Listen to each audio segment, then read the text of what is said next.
Welcome. You are listening to Sharegiving Secrets with Deborah Greenhut. If you are a family caregiver or expect to be one, and you want to maintain your well-being while caring, then you are in the right place. I am your host, Deborah Greenhut, speaker, author, and rational caregiver advocate. I'm a family caregiving veteran, bringing you survival secrets and experiences from experts who share the goal of doing less by managing more. We need to invent and reinvent family care, and together we're going to do it. My big idea is rational caregiving, and my motto is, let your brain lead your heart. Please share yours in the comments. Sharegiving Secrets, because friends don't let friends be caregivers alone. Let's do this. Welcome to episode 3. Caregivers are a proud group of people, and rightly so. We are motivated by the glow that comes from helping others.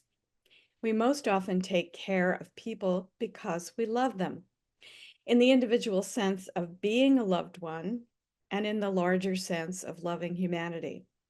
In fact, the popular image of caregivers describes them as selfless individuals, always ready with a cool cloth or a hot meal, and missing a serious depiction of the struggle that 24/7 caregiving can entail. Too much of a good thing can do away with all that pride and cause a kind of bumpy or even disastrous landing in terms of a caregiver's well-being. The things we tend to have too much of are pride, love, and devotion, the very things that help us be caregivers. I know it feels like a paradox. The qualities that draw us into the commitment can turn on us. Pride, as in, I can do it all myself, and like the song title, nobody does it better. And there's the love and the devotion. We tell ourselves, my loved one doesn't want anyone but me or need anyone but me. And the truth is, though, that round-the-clock caregiving requires a team of people to sustain everybody properly. We know the drill. It takes a village, and yet we ignore it. Sometimes we often tease ourselves into the idea that we are indispensable, but that's probably not true anywhere in life. Someone else can always step in if you need to step away. You need to plan for it in the caregiving situation. The fact is that when the ambulance comes for you, the caregiver, someone else will step in because it will be necessary to do so. So the question is, why aren't those somebodies stepping up now when there's no emergency in progress? I found that a caregiving crisis happens just like that. My love of myself went out the window, and the well-being seesaw tipped in favor of my loved one, rather than rebalancing our relationship for the sake of both of us. And it was very tough to restore that balance once again when the crisis was past. The stress of that situation often shuts down our thinking. It may force us to think only about what to do in the emergency. And if we no longer or have no longer a term plan in place before that, the moment of triage is no time to make that long-term plan. A crisis cycle begins that prevents us from stepping back to manage the situation because we're always trying to solve the problem in front of us.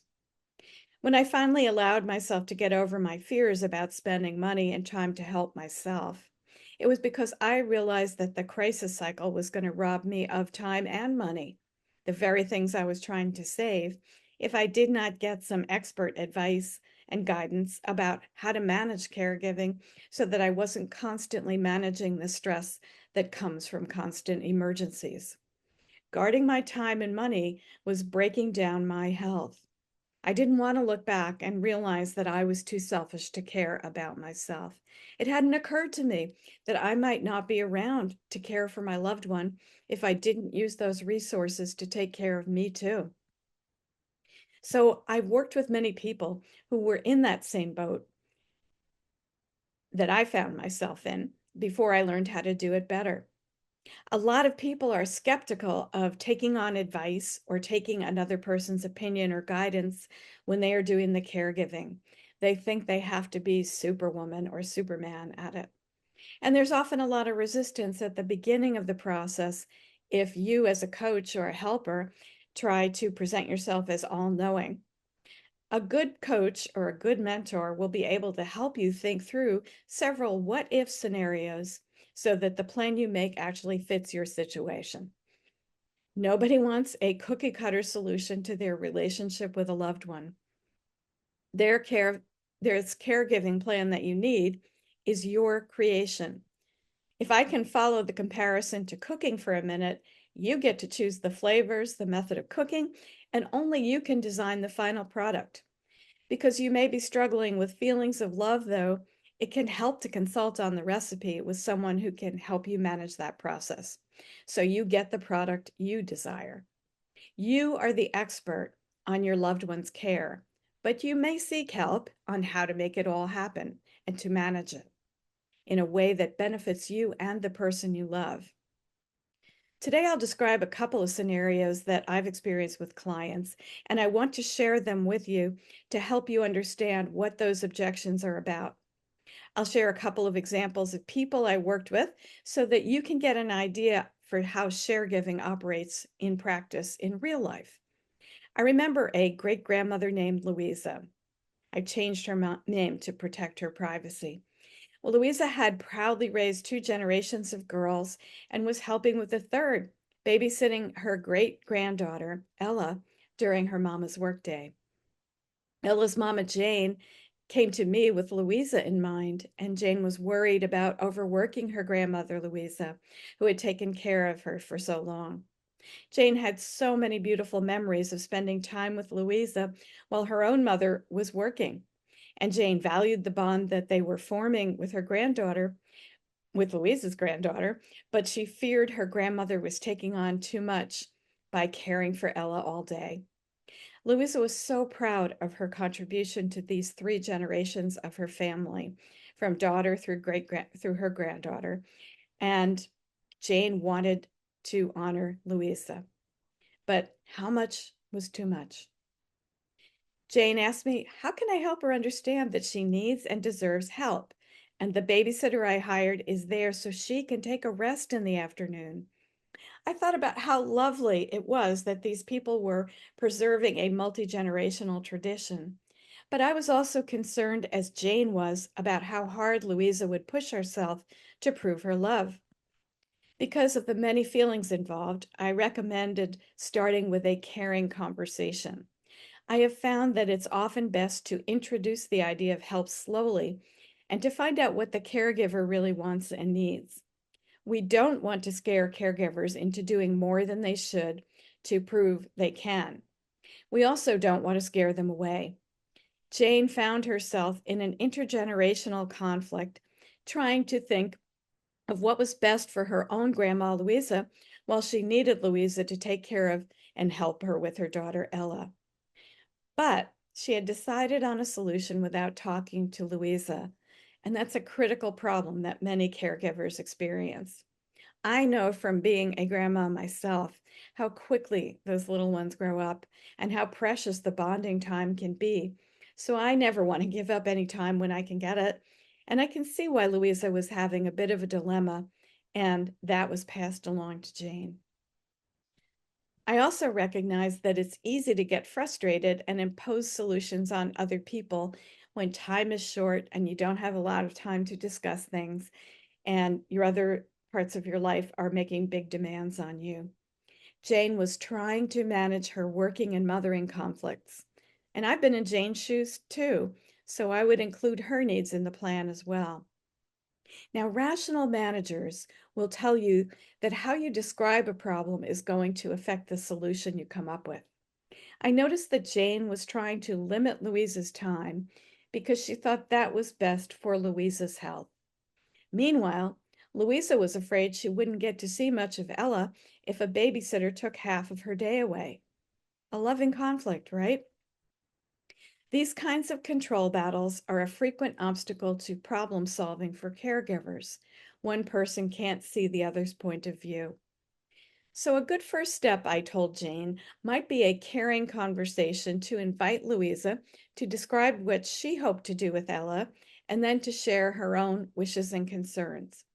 Louisa was going to need reassurance that she wouldn't lose her quality time, connection, and support for taking breaks to keep up her well being so she could enjoy the relationship. There might have to be some experiments with time to see what was a good amount to give her some rest. And it was going to take some patience. But the relationship I knew would be better off if they figured out a good system together instead of having an emotional tug of war. Sometimes it's the caregiving itself, the impulse, that gets in the way. We can see how resistance to taking a break can result from a caregiver's pride in saying, I still got it. I know I want to feel as a grandma that I can still take care of my grandchildren, but there's a little fear of loss too in that. I fear that I'm losing that time that I want with them, and I'm very desperate to hang on to it. As a coach and a caregiver, I can empathize with both sides of that story. Here's another example. A woman I'll call Gloria had run a small business with her husband during their very long 50-year marriage. They had found it necessary to close that business due to her husband Bart's stroke. Their family business had now become her devoted caregiving for him. So they spent nearly every day and every hour of even of their 50-year marriage together and working previously. And now his disability placed them in a similar relationship together, but with Gloria doing most of the work. Gloria was afraid of living her life without her husband, Brad, but she was also feeling tired and stressed by the situation. As Brad's capabilities were limited, her own daily exercise had stopped. They weren't eating right, so her blood sugar was increasing, and her doctor had warned her about allowing her condition to deteriorate any further. Even though their adult children had offered to help with Dad to give Gloria some relief on the weekends, Gloria had turned them down. Underneath her devotion, she was fearful of losing her own role as wife, and even more so of losing any minutes with Brad. Fear of loss often drives a caregiver to do more, no matter what age they are. You may tell yourself or any potential helpers, if I take a break, I won't have that time. I can't get it back. I suggested that the children try this respite that they were talking about. Instead of giving Gloria some time off or away, they could treat it as family time. First, to ease Gloria into the idea of their spending time with their dad, and to protect her feeling of devotion while giving her a break. Maybe she needed some care too. Perhaps one of the children could walk with Gloria while the other engaged with Dad. Perhaps bit by bit, she would give in, and maybe she'd recognize the benefit to herself of being free of caregiving for an hour, or enjoy a day with some old friends she hadn't seen for a long time. Once she felt secure that she was taking care of Brad by taking care of herself. This self-care is also a good investment in Gloria's future.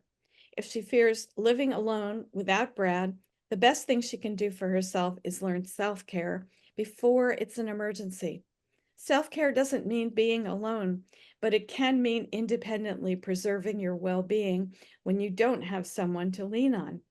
Gloria didn't know she needed that, but her children were trying to look ahead to help her.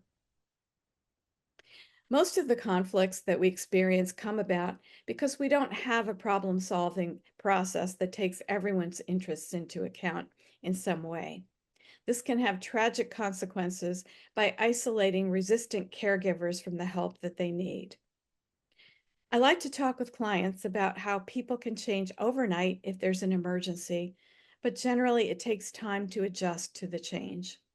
They can make possibly a necessary change in behavior by a snap of the fingers, but the feelings that go along with that often take a longer time to process and may conflict with the new behavior, so they may slide back into the old one that wasn't helping them.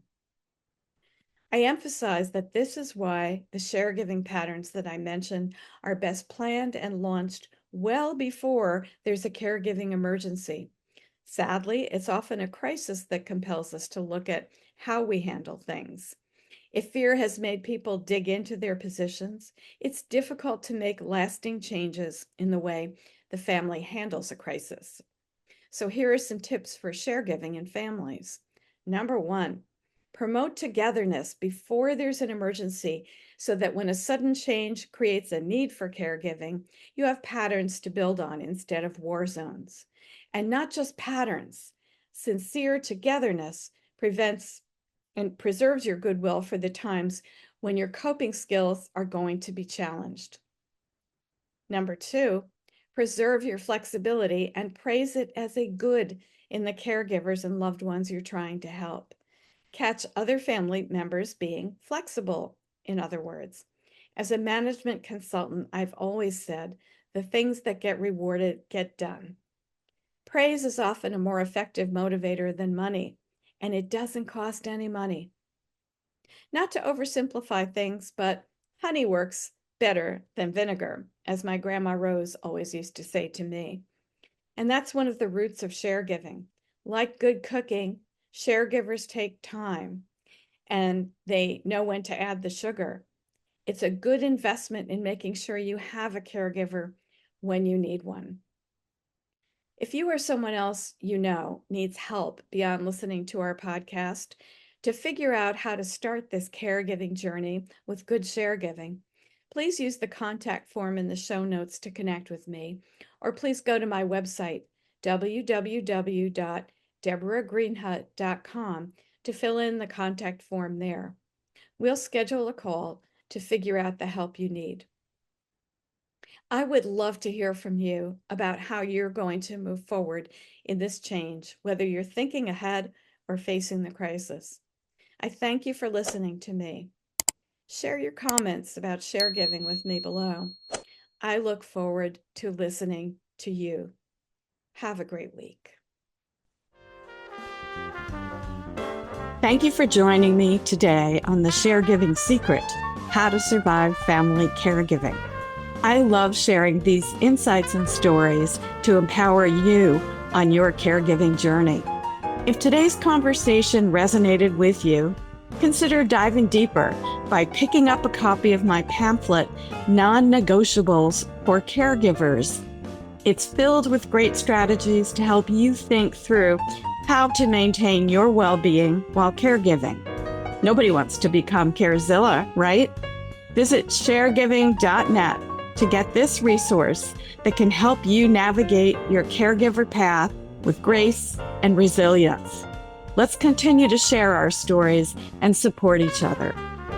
Until next time, keep sharing, keep caring, and remember, you're not alone on this journey. Thank you.